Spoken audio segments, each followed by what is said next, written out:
Je sais qu'il y a des gens qui sont des super bons chercheurs, que, tu sais, si on les appelle à la radio pour aller faire une entrevue, ils vont dire non parce qu'ils veulent pas, parce qu'ils se sentent pas bien, parce qu'ils sont pas confortables. Puis pourtant, ils sont incroyables, puis on gagnerait à les écouter davantage ou à les lire davantage. Mais je pense que les endroits plus feutrés sont peut-être plus confortables pour certaines personnes. Puis, tu sais, je sais qu'on est beaucoup à faire des études supérieures qui... En fait, le profil comme moi, plus extraverti, est un peu moins évident ou qu'on rencontre moins. C'est sûr que, tu sais, si on est plus introverti, tu sais, parler médiatiquement, c'est peut-être pas une bonne idée, mais écrire, tu sais, médiatiquement ou envoyer un texte au Devoir, tu sais, dans le Devoir, il y a beaucoup de... Je pense au Devoir, mais il y a aussi Moteur de recherche à Radio-Canada qui a beaucoup... qui donne la place aussi aux chercheurs, tu sais, mais je pense que, tu sais, écrire une belle lettre dans le Devoir ou des fois sur des sujets, on va chercher même dans le Devoir des textes qui sont plus scientifiques, tu sais, donc ça, je pense que ça vaut la peine d'essayer, tu sais, on n'est peut-être pas prêt à le faire dans d'autres types de médias, mais de sortir un peu plus puis de se dire, ben j'essaie voir qu'est-ce que ça donne. Bienvenue sur Au-delà de la thèse avec Papa PhD, le podcast hebdomadaire où on parle du rôle et de l'impact que les chercheurs peuvent avoir au-delà du labo. Avec moi, David Mendes. Aujourd'hui, j'ai le grand plaisir d'avoir avec moi une voix bien connue du paysage éducatif québécois, Tania Lompré.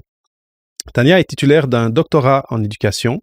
Elle est une experte respectée en matière de francisation, d'intégration des nouveaux arrivants et d'enseignement du français langue seconde. Avec plus de 18 ans d'expérience sur le terrain, en classe comme en conseillance pédagogique, elle forme aussi la relève en didactique et en formation des maîtres à l'université. Mais ce qui distingue Tania, c'est son engagement public. Dès qu'une question sur la francisation ou l'inclusion des personnes immigrantes émerge dans l'espace médiatique, elle prend la parole, sans filtre, sans détour toujours, avec rigueur. Dans cet épisode, on va parler de son parcours doctoral, de son rôle de pédagogue engagé et de l'importance de la francisation comme levier d'inclusion et de justice sociale. Et bien sûr, on va explorer ce que ça signifie de faire carrière en dehors des sentiers battus tout en gardant un pied dans le monde universitaire. Bienvenue sur Au-delà de la thèse, Tania, c'est vraiment super de t'avoir ici aujourd'hui. Merci beaucoup, David. C'est un plaisir pour moi d'être avec toi aujourd'hui parce que, comme je te disais avant l'enregistrement, ben j'écoutais tellement souvent tes épisodes, donc je suis très honorée d'être ici aujourd'hui. Ben c'est un grand plaisir et en plus je suis content de quelquefois, c'est pas la première fois, mais quand on est deux podcasteurs autour du micro et de cette rencontre virtuelle, ben moi je trouve que ça me fait en tout cas ça me fait chaud au cœur parce que c'est comme si je tisse des liens avec la communauté et c'est vraiment bien de pouvoir faire ça avec toi aujourd'hui. Bien d'accord. Donc Tania, un pied dans la science, un pied dans des problèmes de société.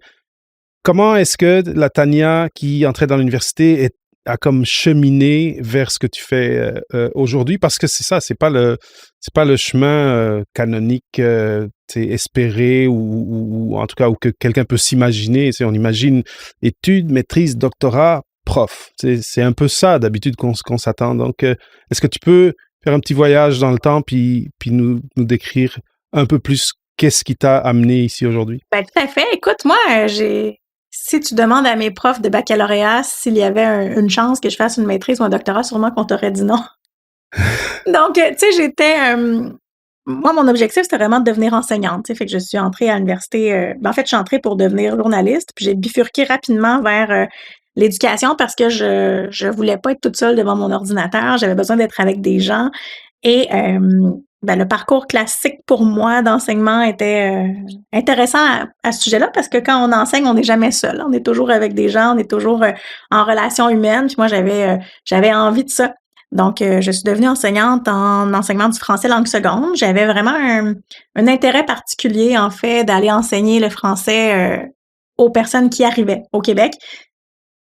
Pourquoi? En fait, souvent, on me dit, pourquoi? Puis je te dirais que sur le moment, je ne le savais pas trop. J'ai décidé, j'étais bonne en français et j'avais une aversion totale d'enseigner au secondaire à des francophones. Donc, tu sais, j'avais pas envie, moi, le secondaire, ça n'a pas été l'étape la plus intéressante de ma vie, fait que j'avais pas envie de retourner dans une école secondaire.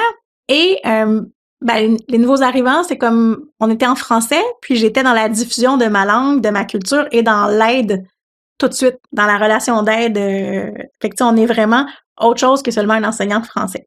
Donc, j'ai choisi ça. Et quand j'ai terminé mon bac, j'avais tellement hâte de finir pour me dire, c'est fini l'université, moi, j'arrête. Et puis, j'ai fait mon bac très vite. Hein. Tu sais, d'habitude, un bac en enseignement, c'est 4 ans. Moi, je l'ai fait comme en 3 ans à la plage. J'ai fait des stages l'été, j'ai fait des cours. Tu sais, je voulais aller travailler. J'étais tannée de l'école. Puis, je me souviens encore du jour où j'ai franchi la porte du pavillon de Coninck à l'Université Laval en me disant « Ah, derrière moi! » Et pourtant, quand je suis arrivée en classe, tout de suite, je sens une espèce de décalage entre ce qu'on m'a enseigné et ce que je vis au quotidien. Et je me rends compte et je constate, comme beaucoup d'enseignants, en fait, qui sortent des bacs en enseignement, qui se sentent pas tout à fait prêts. Tu sais, on est là, on fait notre travail, mais on dirait qu'il manque des choses. Fait que je me suis inscrite dans un certificat. J'ai fait un certificat en littérature jeunesse, puis parce que j'enseignais au primaire, que j'ai pas terminé même, en fait, je pense. Puis finalement, après 3 ans en classe, je me dis que j'ai envie vraiment d'aller faire une maîtrise et je vais rencontrer à l'UQAM un prof de sociologie en lui disant que moi, je veux faire une maîtrise en sociologie pour travailler sur l'immigration. Puis là, ben, on me dit « D'accord, mais vous avez un bac en enseignement, vous avez pas du tout de cours de sociologie dans votre parcours. Êtes-vous sûr que vous voulez faire ça? Parce qu'il va falloir vous faire une propédeutique, vous avez pas du tout d'assises, là, tu sais, théoriques au niveau du premier cycle. » Puis je me suis dit « Ah, propédeutique, ça va être super long. » Puis là, ben, je dis « Ben, moi, je travaille vraiment sur l'immigration. » Mais elle dit « Pourquoi vous continuez pas en didactique des langues secondes, puis de travailler vraiment plus sur des aspects migratoires? » Fait que ben, quelle bonne idée. Fait que finalement, je commence ma maîtrise en didactique des langues secondes et à la fin de ma maîtrise, ben, contrairement à la fin de mon bac, là, j'avais envie de continuer. Puis j'avais pas envie que ça se termine. Je me disais, j'aime ça, j'aime apprendre, j'aime aller plus loin, tu sais, parce que quand on tombe dans une classe, on tombe vraiment dans la routine, hein, puis dans les choses très, très quotidiennes, puis on dirait qu'on apprend, oui, tous les jours au contact des étudiants qu'on a, mais j'avais vraiment envie de pousser plus loin, d'aller lire plus, d'aller connaître encore vraiment en profondeur mon sujet. Et à la maîtrise, moi, j'ai commencé à m'impliquer médiatiquement. Là. Tu sais, j'écrivais des lettres dans les journaux, j'étais invitée dans des conférences, tout ça, puis souvent les gens autour de moi avaient des doctorats. Que je me disais, bon, pour être tout à fait crédible, oui, je veux continuer pour mon plaisir personnel, mais je pense que d'avoir un doctorat, ça va me donner une crédibilité encore plus forte. Donc, c'est un peu dans cette optique-là que je me suis inscrite au doctorat parce que moi, je n'avais pas le rêve, en tout cas au moment où j'ai commencé de devenir professeur à l'université. Moi, je voyais les profs, je me disais, mon Dieu, ça a l'air plate, ce qu'ils font.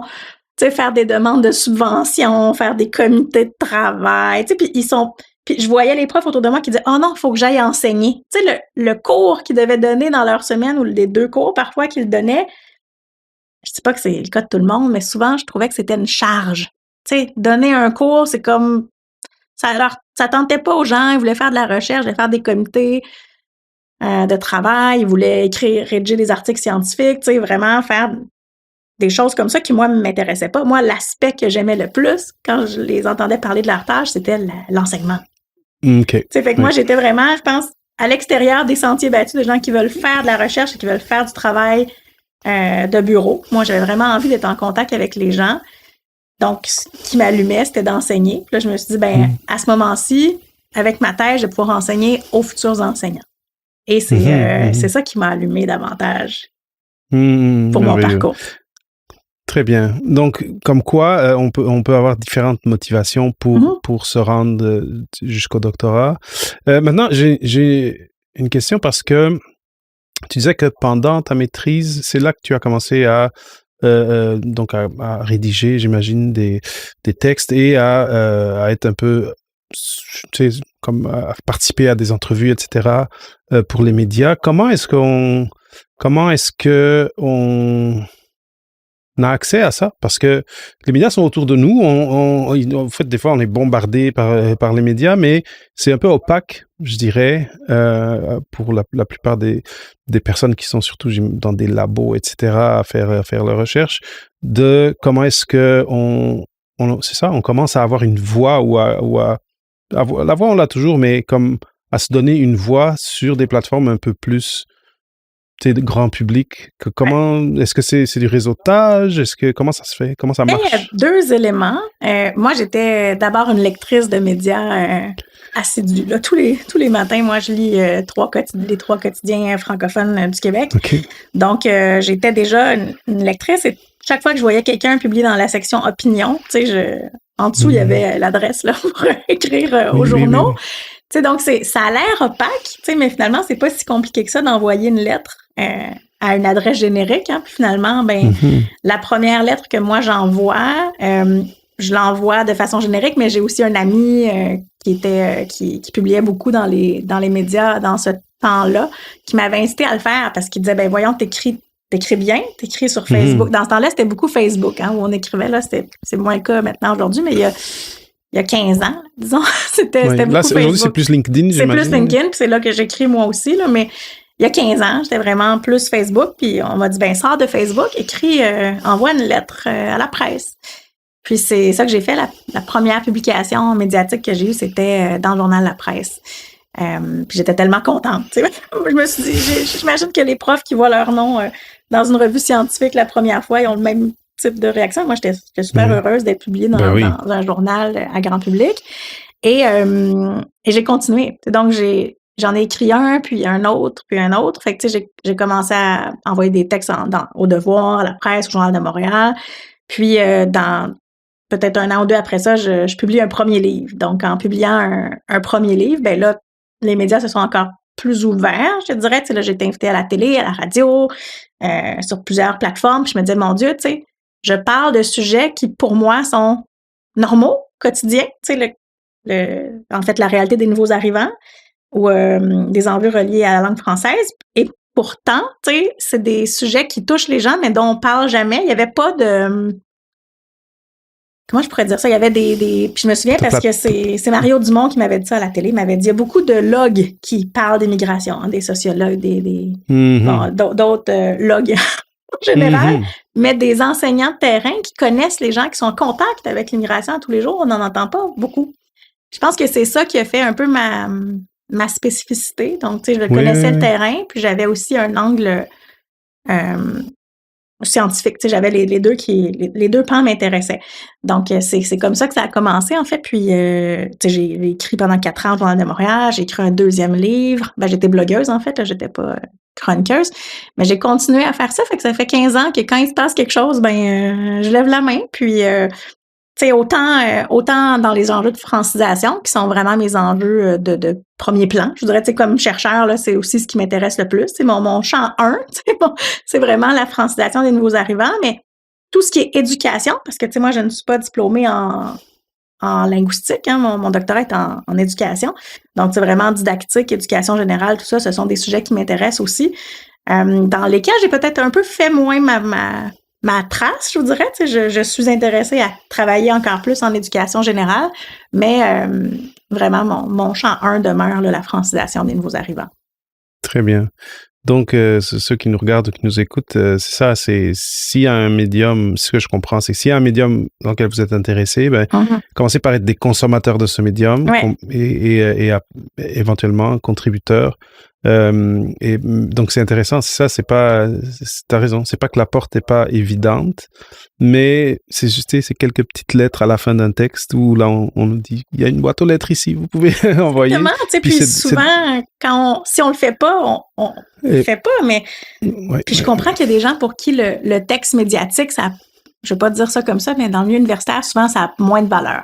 Hein, ce qu'il faut, c'est des textes académiques, c'est des textes de revues scientifiques. Puis c'est correct, hein, je veux dire, je suis capable d'en écrire aussi, là. C'est un format qui est très, très différent, mais que je trouve beaucoup moins accessible aussi. T'sais. Donc, si j'ai envie de vulgariser, puis moi, c'est là que j'essaie de me nicher le plus souvent possible, de me dire que j'ai envie de vulgariser la recherche et la science. T'sais, quand je vais dans toi aussi, t'es déjà allé, où tout le monde qui a un doctorat, on va dans des congrès, on a, une 20aine de personnes peut-être devant nous, parfois moins, parfois plus, qui nous écoutent, mais on prêche à des convertis, à des gens intéressés déjà, alors que quand on est capable de vulgariser la science, on va toucher à beaucoup plus de personnes. Fait que pour moi, c'est pas péjoratif de parler dans un média grand public. En fait, c'est le contraire, c'est de faire en sorte que je peux intéresser les gens à des sujets scientifiques qui ne liraient pas des textes dans les revues. Tu sais, même mes étudiants à l'université, tu sais, même des gens qui étudient, souvent, tu sais, on doit lire des textes scientifiques, mais le nombre d'étudiants qui les lisent pour vrai, je ne sais pas. Mais si tu leur parles par... c'est ça, je ne sais pas. Mais si tu leur parles par balado, par vidéo, tu sais, à un moment donné, il faut aller chercher les gens où ils sont. Et oui, on est quelques-uns de notre clique qui aimons les textes scientifiques, mais il faut aller au-delà de ça, je crois. Il faut faire les deux. Oui. Oui, non, mais c'est ça, c'est génial. Et ça, je trouve que c'est intéressant. Et ça m'amène à une question qui est en lien avec la vulgarisation scientifique. On a la chance d'être dans une époque, en tout cas de ce que je vois dans les universités ici autour de moi, où là, les jeunes qui sont maintenant aux études graduées sont amenés à faire de la vulgarisation beaucoup plus que quand moi je suis passé quand je suis passé au doc. Même que je dirais qu'à l'époque, c'était 0. Puis là, tu sais, il y a ma thèse en 180 secondes, il y a plein de choses. Bon, il y a comme Scicon l'été, il y a plein de... Il y a comme une mouvance pour que ces jeunes chercheurs et chercheuses-là développent des compétences en communication et surtout en vulgarisation. Et donc, un peu ce que tu dis de pouvoir savoir parler à des publics différents, des audiences différentes, selon est-ce que c'est des initiés ou est-ce que c'est du grand public. Donc, je trouve que ça regarde bien pour l'avenir, pour les prochaines générations de scientifiques vont déjà avoir, à un moment donné, dans leur parcours, trempé leur orteil dans la piscine de la communication scientifique. Maintenant, pourquoi, à ton avis, c'est important? Puis je pense pour moi la réponse est un peu évidente, mais j'aimerais avoir ta réponse. Pourquoi c'est important d'avoir quelqu'un qui comme toi, qui a comme étudié toutes ces années-là, approfondi un sujet jusqu'à avoir un doctorat? Pourquoi c'est important que les personnes avec ce profil-là participent à ce dialogue avec la communauté? Pourquoi est-ce qu'on pourrait pas laisser ça à des départements de communication seulement? Et je dis pas, je pense que les départements de communication ont leur travail à faire. Mais là, pour les personnes qui sont maintenant au labo et qui disent « Moi, j'aimerais ça être un communicateur, une communicatrice scientifique », pourquoi est-ce que c'est un bon objectif? Et comment on peut leur justifier que c'est important qu'ils aient cette envie-là, puis c'est important de suivre cette envie-là s'ils l'ont? Pour moi, c'est important de démocratiser le savoir. Tu sais, il y avait une phrase qu'on disait souvent, ou que, en tout cas, je sais pas si on l'a dit encore, mais quand j'étais plus jeune, on était beaucoup, ah oui, tu sais, les profs avec en haut de leur tour d'ivoire, tu sais, qui connaissent pas, en haut de la tour universitaire, qui connaissent pas nécessairement ce qui se passe sur le terrain. Et moi, je pense que ce sont des vases qui ne doivent pas être clos. Donc, ce sont des vases qui doivent communiquer ensemble. On doit faire de la recherche, mais on doit aussi parler aux gens. Puis, tu sais, souvent à l'université, ben le plus gros des étudiants est au premier cycle. Hein, donc, tu sais, puis souvent, on les empêche, mais tu sais, on est loin de la recherche souvent. Fait que moi, j'ai toujours l'intention, en fait, quand j'enseigne à l'université, de me dire que je raccroche la théorie à la pratique. Et c'est important, oui, pour mes étudiants, mais aussi lorsqu'on veut parler à la population, c'est important d'accrocher la théorie avec le terrain puis de dire, ben, tu sais, est-ce qu'on peut parler des enjeux adéquatement? Quels sont les vrais éléments qu'on doit partager? Changer aussi certaines idées ou certains stéréotypes hein, en se disant, ben, OK, tu sais, telle chose, c'est par exemple, on dit souvent ou j'entends souvent, tu sais, les enfants sont des éponges quand ils apprennent des langues, mais les adultes, là, ils peuvent pas, ils apprendront jamais, tu sais, alors que dans le fond, tu sais, c'est faux. Fait que, tu sais, ça fait partie des choses que, tu sais, je veux démystifier, en fait, tu sais. Puis je pense que quand on est un jeune universitaire, mettons, moi, j'avais pas, tu sais, oui, il existait ma thèse en 90 secondes. Ça fait pas si longtemps que ça que j'ai terminé, mais on n'était pas... En tout cas, moi, je me souviens pas d'avoir été très encouragée à aller vers les médias.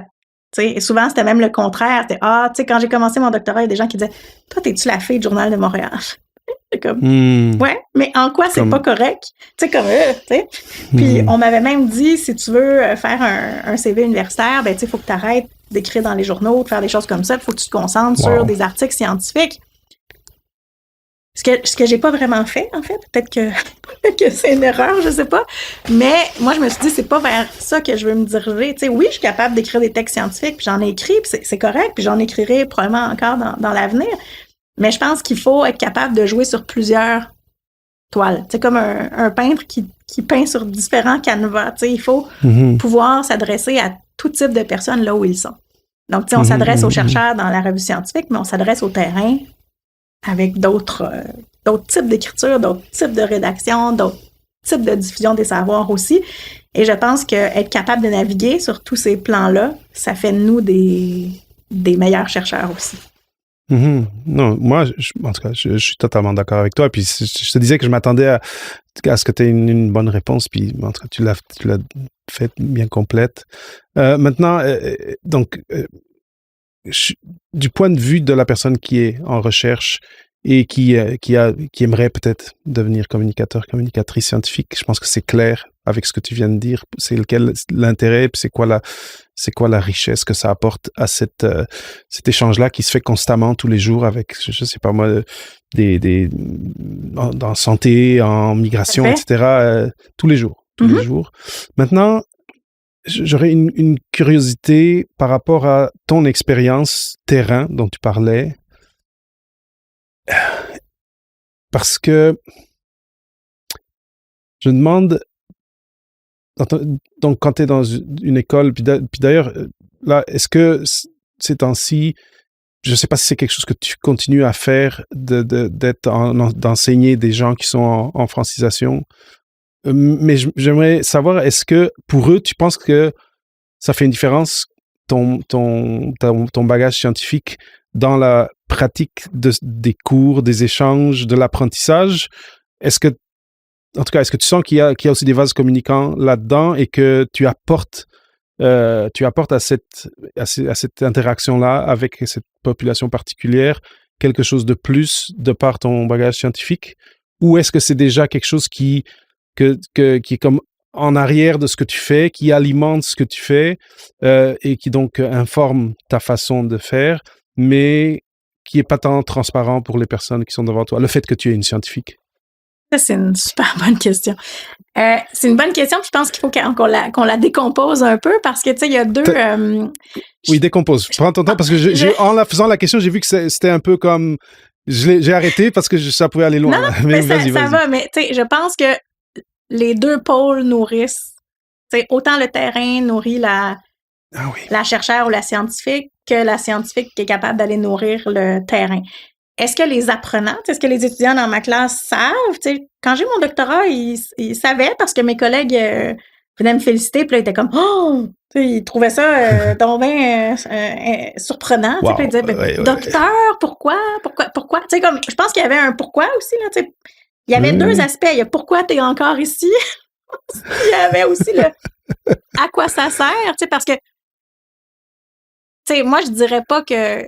Je pense que je suis une meilleure enseignante depuis que j'ai eu ma maîtrise et mon doctorat. Ça, c'est assuré, là, en allant chercher des données probantes, en allant chercher des approches qui fonctionnent, en allant chercher plus de littérature, de grands chercheurs à ces sujets-là. Moi, dans mon approche didactique ou pédagogique, je suis assurément meilleure que lorsque je n'avais qu'un bac. Ça, c'est indéniable.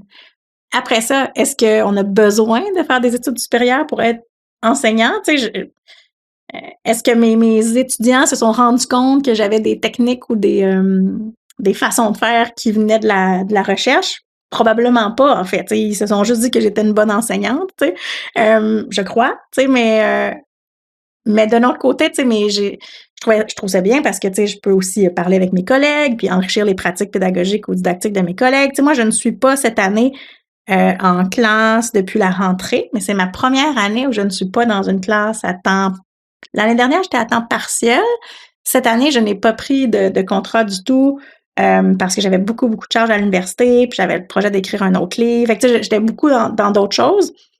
Mais il n'est pas impossible que je retourne dans une classe dans les prochains mois. Souvent, moi, le moment où je reste en classe depuis 2 ans, c'est souvent avril, mai, juin. Parce que c'est la fin de session universitaire.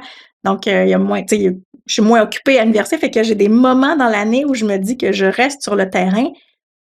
Et pour moi, c'est tellement important d'y rester. Tu sais, comme là, je fais quelques jours de suppléance ou des choses comme ça, mais je peux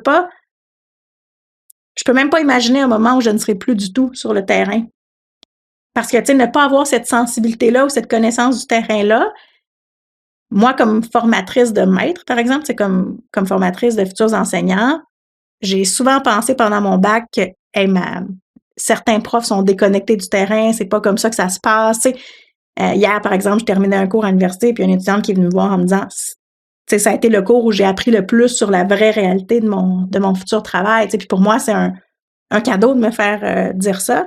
Mais justement, être décontextualisé complètement du terrain, puis ne plus pouvoir faire de lien avec la pratique, pour moi, ça nourrirait pas assez mon rôle de chargé de cours, par exemple, en didactique ou comme superviseur de stage. Fait que pour ça, moi, ce sont des deux pans qui ne vont pas, qui ne peuvent pas c'est comme deux pôles d'une médaille. Je peux pas je peux pas en enlever un. Séparer. Est-ce que je peux le séparer moins? T'sais, parce que je pense qu'évidemment, si je me dirige plus vers une carrière scientifique ou autre chose, ben c'est sûr que j'aurai moins de temps, mais je prendrai le temps quelques mois ou quelques semaines par année le plus longtemps possible. OK. Très bien. Mais merci. Puis en fait, ta réponse est très intéressante, surtout le fait que ça va dans les deux sens.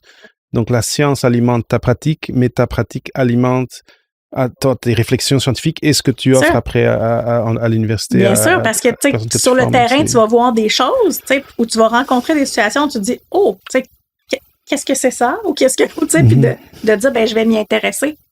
Aussi, tu sais, quand j'ai fait ma maîtrise, au départ, je savais pas trop sur quoi travailler. Je me suis dit, j'entre à la maîtrise, mais, tu sais, puis tout de suite, rapidement, je me suis dit, j'ai envie de travailler sur la motivation, tu sais, pour voir, tu sais, comment je peux intéresser plus mes étudiants ou pourquoi ils s'intéressent à l'apprentissage du français. Mais, tu sais, il peut y avoir n'importe quoi que je vais rencontrer, par exemple, tu sais, c'est niaiseux, mais si je rencontre un étudiant qui a une langue première ou, tu sais, que je connais moins, tu sais, comme quand les Ukrainiens sont arrivés, par exemple, il y a 3 ans, mais j'étais allée lire vraiment, tu sais, sur la langue ukrainienne, puis comment l'ukrainien fonctionne, puis comment je peux adapter ma pratique ou mes enseignements pour que ce soit plus facile, en fait, pour eux d'apprendre le français. Fait que, tu sais, ça, j'aurais probablement pas eu ce réflexe-là avant. Tu sais, fait que des choses du terrain vont nourrir, en fait, des questionnements que je vais avoir plus scientifiques, là. Oui, puis moi, ça m'amène deux réflexions. Un, ben, c'est en tout cas, ce que je ressens, c'est que ça va toujours être important d'être sur le terrain X temps par année parce que le terrain, il change, il y a des nouvelles choses qui se passent, il y a des nouvelles vagues de migration qui viennent. En tout cas, il y a eu la COVID, il y a eu plein de choses, donc le terrain est important pour ça. Puis la deuxième réflexion, c'est, ben, tu continues au lab finalement, tu es au labo, là, toi, quand tu es sur le terrain. Et là, il y a quelque chose, une nouvelle variable qui vient. Ben là, je vais m'instruire, je vais étudier, je vais intégrer ça à ma base de connaissances et de pratiques. Ben là, il y a une nouvelle variable, il faut ajuster. Donc, tu continues. C'est de la recherche-action à temps plein. Exactement. Fait que, tu sais, c'est de la recherche-action, mais c'est aussi de l'étude de cas parce que, tu sais, on rencontre des gens. Fait que, tu sais, le terrain devient vraiment, tu sais, presque un terreau fertile de méthodologie, tu sais. Oui, ben oui, non, c'est très bien, c'est une super belle réponse.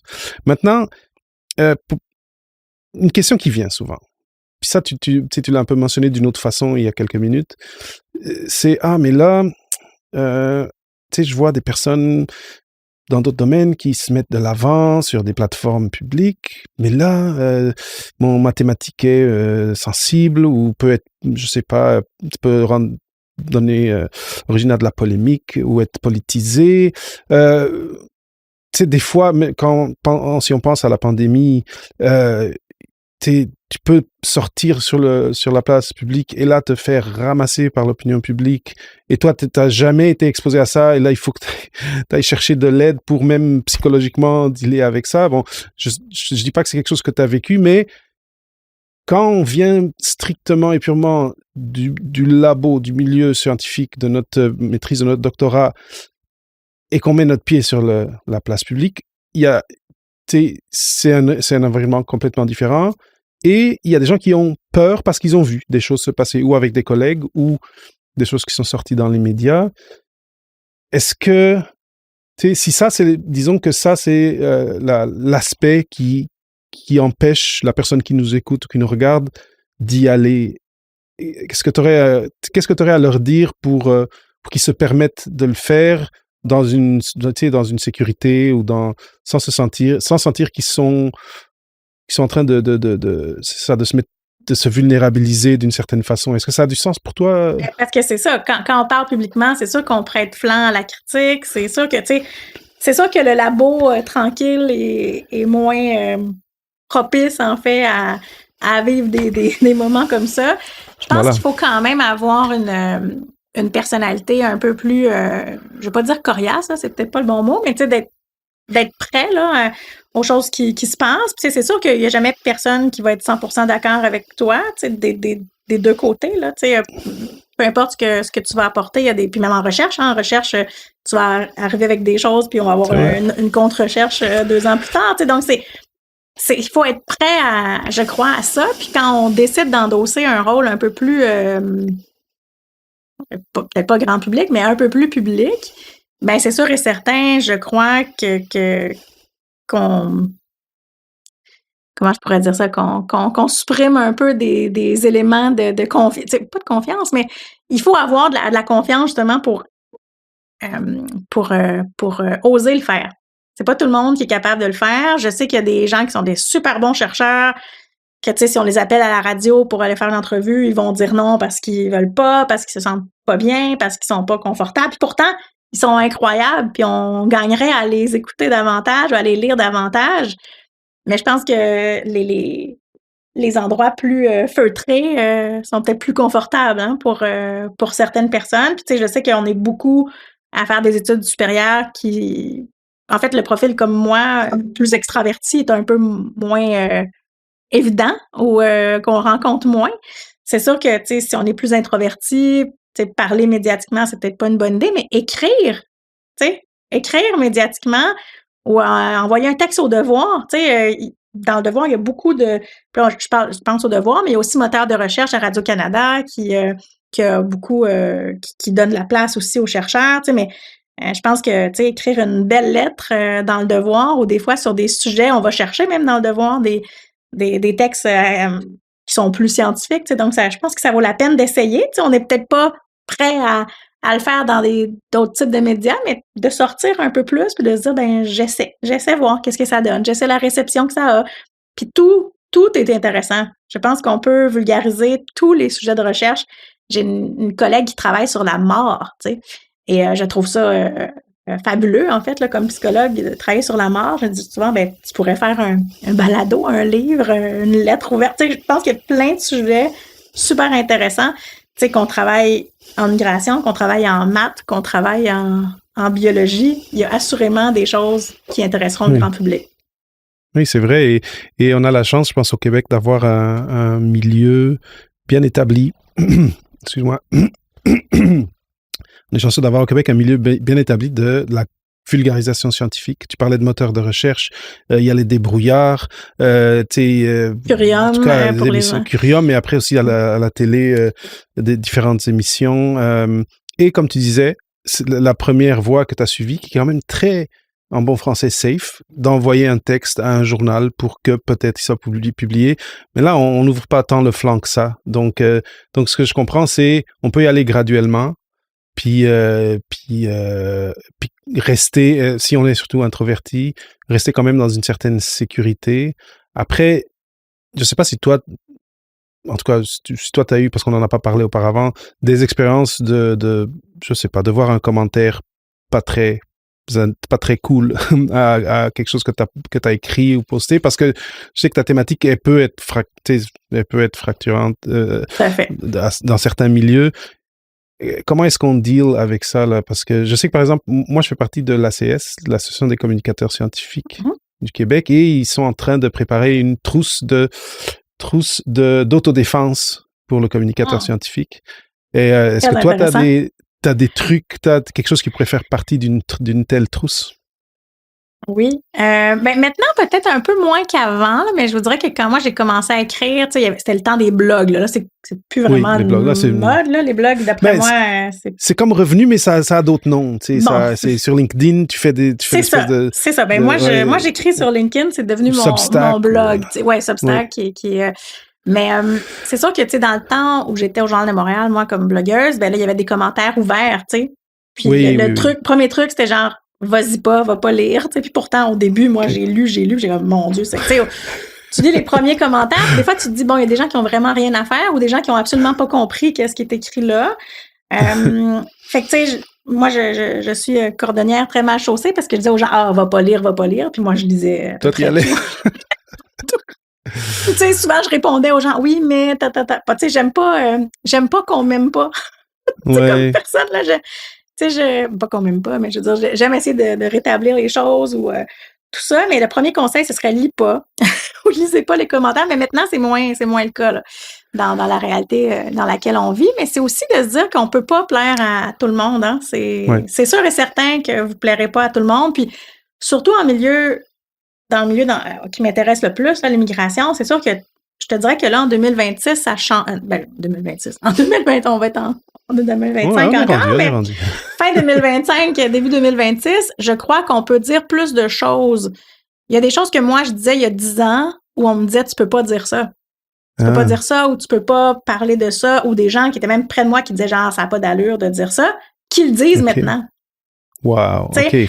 Parce que ce que moi, je voyais, par exemple, sur le terrain, des gens qui étaient loin du terrain ou loin de l'immigration voyaient peut-être moins ça. Maintenant, je pense qu'on en parle de façon un peu plus décontextualisée, de se dire que, tu sais, oui, il y a des gens qui arrivent au Québec, mais on n'a pas nécessairement toujours les structures adéquates. Tu sais, moi, des étudiants qui vont chercher de l'aide alimentaire toutes les semaines ou des gens qui n'ont pas d'appartement ou, tu sais, qui n'ont pas de place en garderie pour leurs enfants, tout ça, tu sais, on me disait, non, tu sais, ils vont trouver, ça va, tu sais, puis finalement, tu te rends compte qu'il y a des problèmes qui sont récurrents. Tu sais, je pense qu'on peut en parler plus aujourd'hui. La société change.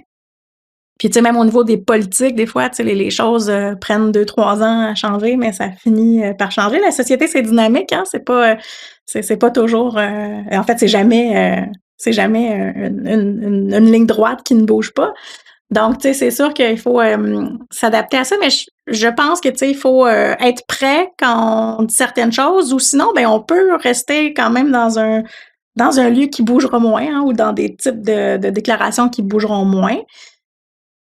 Faut savoir ce qu'on est prêt à prendre. Il faut toucher, faut mettre l'orteil dans la piscine pour se dire est-ce que ça me convient, cette température d'eau-là, ou pas. Vraiment, de pas trop lire, de pas trop s'en faire, parce qu'il y a toujours des gens qui seront contre vous, puis même des gens qui seront contre vous publiquement. Là, quand on va dans des congrès, des fois, il y a des gens qui nous écoutent, c'est comme, ça marche pas non plus. Fait que je pense qu'il faut, on aura toujours des opposants partout. Oui, mais tu as mentionné un troisième élément qui est se faire relire ou avoir des mentors ou en tout cas des personnes qui parce que tu l'as mentionné en passant puis je suis pas sûr si c'était des amis, des personnes amies ou famille ou si c'était quelqu'un à qui tu faisais lire, mais de pas rester en solo complètement dans cet exercice-là. Est-ce que j'ai bien compris? Non, moi j'écris beaucoup en solo maintenant, mais quand j'ai commencé, je me faisais relire continuellement. C'est pas nécessairement pas par quelqu'un comme ma mère qui va dire que c'est bon, tout le temps, peu importe ce qu'il veut faire, mais par quelqu'un qui est capable d'être critique et de dire, hey, tu sais, envoie pas ça, ou ça c'est bon, envoie-le. Tu sais, je pense que ça vaut la peine d'avoir quelqu'un qui nous relie quand on commence, en fait. Tu sais, quand on veut envoyer nos premiers textes ou qu'on veut faire notre, tu sais, ça vaut la peine de regarder, tu sais, comprends-tu tel mot, tu sais, parce que souvent, moi, j'avais des mots. Puis c'est correct, hein, je veux dire, je veux pas qu'on réduise l'usage du vocabulaire à 350 mots communs, là, il faut aller ailleurs aussi, mais, tu sais, des fois, le grand public va pas nécessairement comprendre un mot qu'on va utiliser dans notre jargon, fait que, tu sais, d'aller chercher aussi des mots qui sont plus accessibles, tu sais, fait que d'ajuster son discours, tu sais, autant à l'oral qu'à l'écrit, mais de se dire que j'ajuste selon la personne qui va me lire. Si j'écris dans une revue scientifique, j'utiliserai pas le verbe aller, faire, être à tout bout de champ dans mon texte, mais si j'écris, par exemple, dans un média plus grand public, ça se peut que je sois avec des mots qu'on va comprendre, sans prendre les gens pour des idiots, là, mais d'ajuster quand même son niveau, parce que, tu sais, si on commence à parler d'épistémologie dans le Journal de Montréal, ben ça se peut que les gens ne lisent pas, tu sais. Il faut faire attention à qu'est-ce qu'on va utiliser. Mais vraiment, tu sais, de se faire relire pour ajuster, pour être sûr que c'est clair, puis tu sais, d'écrire plus, parce que plus vous allez écrire, plus vous allez être bon, hein, tu sais, autant des textes scientifiques que des textes médiatiques. Moi, j'écris sur LinkedIn toutes les semaines, puis des fois 2 fois, 3 fois par semaine. Puis, tu sais, si vous me lisez pas, c'est pas grave. Puis si vous me lisez, tant mieux, mais ça permet aussi aux muscles de rédaction de travailler puis de s'affiner. Oui. Oui, très bien. Ben, merci de partager ça, parce que c'est ça. Je pense que il y a encore une fois, les personnes qui écoutent et qui pourraient être dans le doute de mais là, moi tout seul, est-ce que je serais, est-ce que je devrais, je pense qu'avec tout ce qu'on a dit, il y a déjà une petite plateforme de lancement pour faire son premier texte et l'envoyer quelque part. Maintenant, si on avance un petit peu dans le temps, parce que là, on parle de comment démarrer. Bon, on a aussi parlé de plus de ta réalité au jour le jour de ce que tu fais, puis tes cours à l'université, après tes charges de cours à l'école. Après, il y a t'as né à lompré.com, donc toi comme communicatrice dans ce domaine. Et mettons que on peut imaginer quelqu'un comme toi au tout début t'as déjà une certaine pratique à faire ce que tu fais. Tu as déjà envoyé quelques textes à différents journaux, et là, tu sens que ça va peut-être faire partie de ta mosaïque, professionnelle, faire cette communication-là. Et je pense que c'est très probable que quelqu'un qui nous écoute soit dans ce point-là où j'ai déjà commencé ma chaîne Instagram, j'ai déjà commencé mon balado. Comment est-ce que je fais pour passer d'un projet de passion à ça devient plus quelque chose de professionnel? Est-ce que tu es capable de faire un avant-après ou un processus de comment est-ce qu'on se rend à aujourd'hui où t'as une structure où c'est un peu à géométrie variable, comme tu disais, comme cette année, tu n'as pas pris de charge de cours encore à l'école, mais ça va peut-être venir au printemps. Mais il faut quand même être stratégique, il faut penser finance, il faut peut-être embaucher quelqu'un pour prendre une partie du travail, etc. Puis ça, c'est quelque chose que moi, je sais, quand je suis sorti de mon doc, j'avais aucune piste de comment m'y prendre pour ça. Toi, ce serait peut-être la dernière thématique qu'on parle, mais est-ce que tu as des conseils là-dessus? Est-ce que tu as eu, je sais pas, du mentorat, ou il y a des ressources que tu as utilisées qui t'ont aidé, ou t'es comme beaucoup d'entre nous, autodidacte, et t'es arrivé à un modèle qui marche à ta façon? Très autodidacte, là, mais je suis surtout très organisée. Okay, donc, tu sais, moi, ce qui m'a permis, en fait, tu sais, moi, j'ai fait mon doctorat en travaillant en temps plein. Tu sais, souvent, les gens font comme, tu travaillais à temps partiel, non? J'enseignais 40, tu sais, enseigner dans une école, c'est plus 32 heures, mais 32 heures, c'est jamais vrai, là. S'il y a des enseignants qui nous écoutent, on sait tous que 32 heures, c'est pas vrai, c'est plus 42, 45, là. Mais, tu sais, je travaillais à temps plein dans une école et je faisais mon doctorat. Mais, tu sais, j'ai pas fait mon doctorat en 3 ans. Moi, j'ai fait mon doctorat en 8.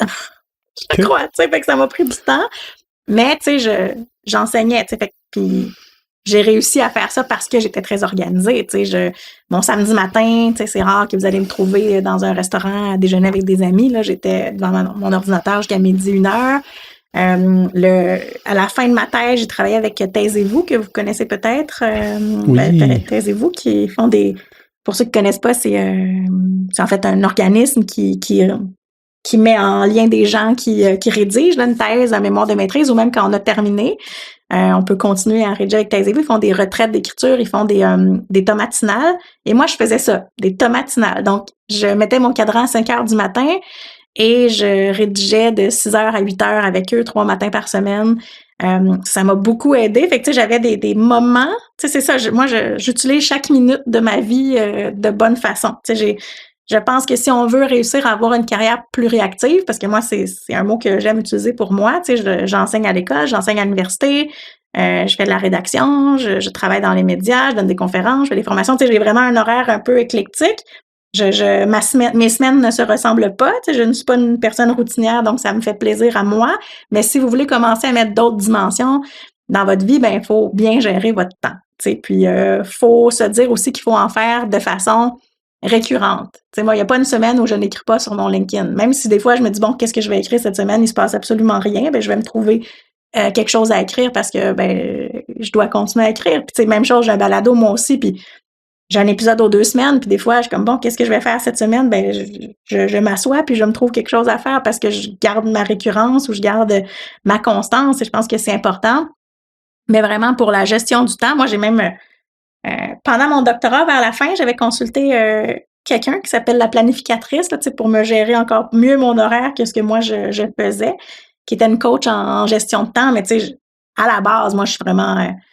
je peux travailler facilement 70 heures par semaine, puis je suis pas encore épuisée. Fait que tu sais, faut pas des fois se comparer, mais je pense qu'il faut se trouver du temps si on veut faire ça, parce que faut démystifier aussi le fait que c'est pas très payant. Hein. Souvent les gens disent tu fais un balado, ça doit te donner de l'argent.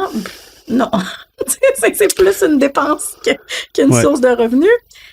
Fait que souvent, les gens voient un peu dans ce genre de communication scientifique-là un salaire de plus. Moi, je vous dirais que c'est faux.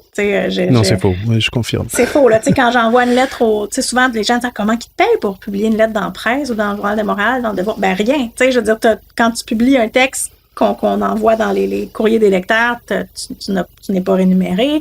Quand tu vas à la radio, moi, ça m'arrive souvent d'aller à la radio, même dans des grosses émissions ou à la télé, puis pas de cachet non plus, fait que c'est pas... des fois, c'est pas... oui, il y a certains mandats où on va faire, par exemple, une conférence payante ou un panel d'experts qui est payant, Je pense qu'on ferait pas ça si on avait que du bénévolat, mais il faut faire beaucoup de bénévolat pour trouver des sources de rémunération. Fait que, quand on est professeur à l'université, on a quand même une dimension qui est service à la collectivité, où on va faire ça, ça fait partie de nos mandats, mais quand on est chargé de cours ou travailleur autonome comme nous, ben on doit se trouver du temps qui n'est pas nécessairement rémunéré. Mais il faut se dire qu'on fait ça pour d'autres choses aussi. Oui, c'est ça. C'est pour ça que c'est important, si vous avez cette idée que vous voulez sortir, cette thématique dont vous voulez parler, que vous voulez amener au grand public, mais il faut vraiment l'aimer d'amour parce que peut-être que avec le temps quelque chose va apparaître, il y a des conférences qui vous allez être invité à des choses payantes et tout, mais la plupart du trajet, ça va être juste donner pour le sujet et pour cette communauté que quand on fait le balado, finalement on le disait en début, avant l'entrevue, on ne sait pas qui écoute, on voit des chiffres d'écoute, mais c'est ça, il faut donner comme ça, il faut vraiment aimer ce qu'on fait. Et je pense que c'est le cas ici. Okay, c'est la première chose. Si on n'est pas passionné par notre sujet, ben c'est dur de puis c'est la même chose en recherche, hein, si à un moment donné le sujet vous intéresse plus, ben vous allez chercher d'autres avenues où ça marche pas, mais il faut vraiment que le sujet dans lequel vous investissiez soit une passion pour vous, puis que ça devienne vraiment comme un... Je pense qu'il y a un mot japonais que je prononce sûrement pas bien, qui s'appelle Ikagai ou Ikage. Ikigai. Ikigai, bon, parfait. Qui est, où on se dit, ben tout est là, la passion, le temps, on est vraiment à la bonne place pour les bonnes choses. Ben je pense que moi, je suis là-dedans, dans cette zone-là. Mais puis c'est ça que je suggère à tout le monde aussi, là, d'essayer de trouver cette petite zone-là qui va faire en sorte qu'on va vouloir diffuser puis s'y intéresser parce que on compte pas notre temps parce que pour nous, ça fait partie de notre passion. Oui, c'est vrai. Et dans l'ikigai, c'est très simplifié, c'est ce qu'on aime. C'est un diagramme de Venn. Un, c'est ce qu'on aime. Deux, c'est ce qui va aider une communauté ou des gens. Et trois, c'est ce qui paye. Et ici, ce qu'on est en train de dire, c'est que quand on se lance en communication scientifique au début, la paye, ça va être, ça va pas être des sous tout de suite. Ça va être d'autres choses. Ça va être, je vois que 50 personnes ont écouté mon épisode de balado. Waouh, c'est ça ma paye. Pendant quelques années, moi, ça a été ça.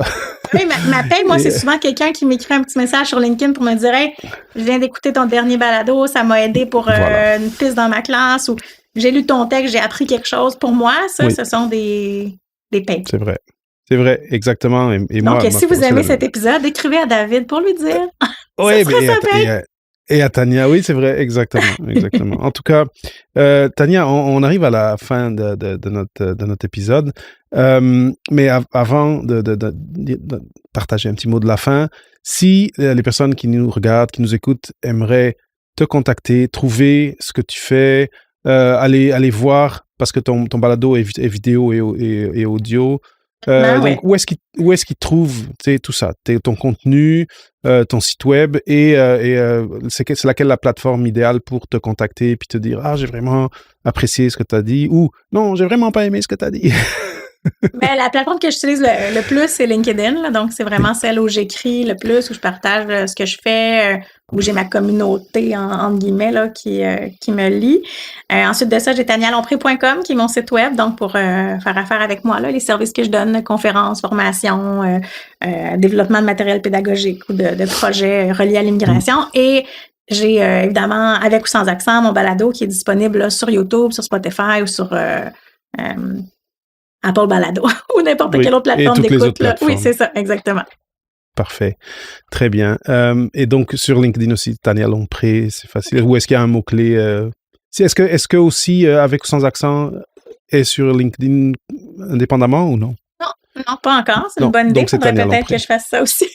Mais non, pour l'instant, il est sur mon LinkedIn personnel. Parfait. Très bien. Oui, mais c'est ça. Une des autres choses, c'est qu'il faut faire gaffe à trop se mettre sur trop de plateformes. Exactement. Parce que le travail se multiplie rapidement. Puis peut-être, moi, j'irais choisir une et commencer par une plateforme et après voir. Ça, c'est un super bon conseil parce que, tu sais, moi, j'ai commencé au début sur Facebook. Ça a été vraiment la plateforme qui m'a donné envie d'écrire, de partager, de créer du contenu. Mais maintenant, tu sais, je suis vraiment plutôt sur LinkedIn. Puis mon Facebook, ben, j'écris une fois de temps en temps pour mettre une photo de mon ami ou de mon voyage, tu sais, mais pas vraiment de mes contenus de travail, là, mais vraiment, c'est ça, on s'éparpille beaucoup, hein, puis les jeunes, je les vois sur TikTok, sur Instagram, sur je sais pas trop quoi d'autre, puis c'est beaucoup de temps. C'est beaucoup de temps. C'est beaucoup de temps. Puis, moi, je vous suggère plutôt de vous dire 1 heure dans ma semaine, là, je travaille sur une de mes plateformes. Puis, pas 28 heures, parce que sinon, vous ferez pas rien d'autre, puis c'est ce qui vous allez faire à l'extérieur qui va vous faire grandir ou vous donner du travail, tu sais, mais mettez ça dans votre horaire, là, 1 heure par jour, pas par jour, mais par semaine. Le mercredi matin, de 7 à 8, on y va, on nourrit, en fait, une de nos plateformes, puis le reste du temps, ben, les gens vont vous suivre où vous serez. Voilà, exactement. Et votre tribu va s'agglutiner autour de ça. Puis l'important, c'est ce que tu dis, c'est d'être capable d'avoir une constance. Si le rythme va être une fois par semaine les mercredis matins, ça marche. Mais si c'est trop, peut-être c'est aux 2 semaines, mais idéalement que ça soit constant parce que les gens qui vous suivent le public aime la constance, aime la prévisibilité. Le public et les algorithmes aussi. Hein? Et les algorithmes. Malheureusement, si vous nourrissez votre plateforme une fois par 6 mois, ben les gens vous verront pas. T'sais. Puis même si vous la nourrissez chaque semaine, ben peut-être qu'ils vont voir juste un contenu sur 4. Donc c'est comme ça que ça fonctionne malheureusement. Mais juste le fait de le faire puis de vous dire que vous dédiez une petite partie de votre temps sur une plateforme, mais ça fait en sorte justement qu'on va vous suivre. Puis si on vous suit pas au quotidien, ben au moins une fois de temps en temps, les gens vont vous voir puis ils savent que vous êtes constant. Donc, ça vaut la peine de l'être. De l'être, merveilleux. Et ça vous permet de gérer vos énergies aussi. Tout à fait. Merveilleux. Tania, super belle conversation. Je pense que on a quand même été capable de donner, en tout cas, avec ton parcours, montrer une espèce de piste à suivre depuis le texte que j'envoie sans beaucoup de risques à un journal dans une section qui est en lien avec ce que je fais ou j'aimerais avoir une opinion qui soit ou de vérifier quand est-ce que vous pouvez être réactif. Je pense que c'est intéressant. C'était pas de dire j'envoie un texte qui porte pas sur l'actualité du tout, mais de suivre un peu ce qui se passe puis de se dire et de réagir. Hey, je peux réagir sur ça demain ou après-demain parce que c'est mon domaine de recherche, c'est mon domaine de travail, c'est mon domaine d'études. Oui, on peut essayer d'envoyer quelque chose, mais d'être réactif, là, ça vaut la peine de faire un peu de suivi avec l'actualité. Oui, c'est vrai parce que ça aussi, en tout cas, l'actualité et les questions du moment, parce qu'aujourd'hui, ça t'a parlé des algorithmes il y a 2 minutes, à quelque part, il y a plus de chances que ce qu'on écrit ou ce qu'on publie va apparaître sur le flux de quelqu'un si en plus c'est en lien avec quelque chose qui se passe et qui est dans les médias en ce moment. Donc oui, la réactivité. Mais après, donc, ce que je trouvais qui était intéressant, c'est qu'il y a une espèce de peu comme une chrysalide qui donne un papillon. On ne devient pas un papillon tout de suite. On peut commencer tout petit et tranquillement être amené à gagner un peu d'expansion et après, éventuellement, d'être invité dans quelque chose de nouveau qui nous ouvre qui nous ouvre les portes à d'autres choses et après en faire une tranche de notre vie professionnelle. Et, mais on peut se donner la chance de, comme tout bon scientifique, tester les eaux, faire des essais avant de se dire ou bien avant de se dire je pourrais jamais être comme telle personne, fait que je commence même pas. Permettez-vous de commencer, de le faire. Et après, l'autre chose que je garde avec moi dans cette conversation, c'est que oui, votre communauté spécifique de vous qui écoutez ou qui regardez a besoin de vous, avec votre bagage scientifique. Et je dis pas la communauté, juste la communauté du cercle plus restreint, mais où vous vivez, que ce soit votre quartier, que ce soit votre ville, votre province, votre pays, on peut être scientifique en dehors des murs de l'université et faire valoir la science en dehors des murs de l'université et apporter un sens de... Tu sais, à la maison le soir quand on revient de mission accomplie, puis j'ai une valeur dans... J'ai une valeur dans la société, même si en tout cas, je pense à moi là, si je porte pas un sarrau blanc, puis j'ai pas des pipettes dans les mains, c'est des micro-pipettes. Fait que en tout cas, je suis très, très content qu'on ait eu cette occasion de se croiser et après maintenant d'avoir cette conversation. Et je te remercie énormément de tout ce que tu as partagé, de ta belle énergie que j'apprécie beaucoup. Et multiplions les intellectuels publics. Je pense que ça vaut la peine. On enrichit la société de bonne façon. Il ne faut pas se gêner de le faire. Exactement.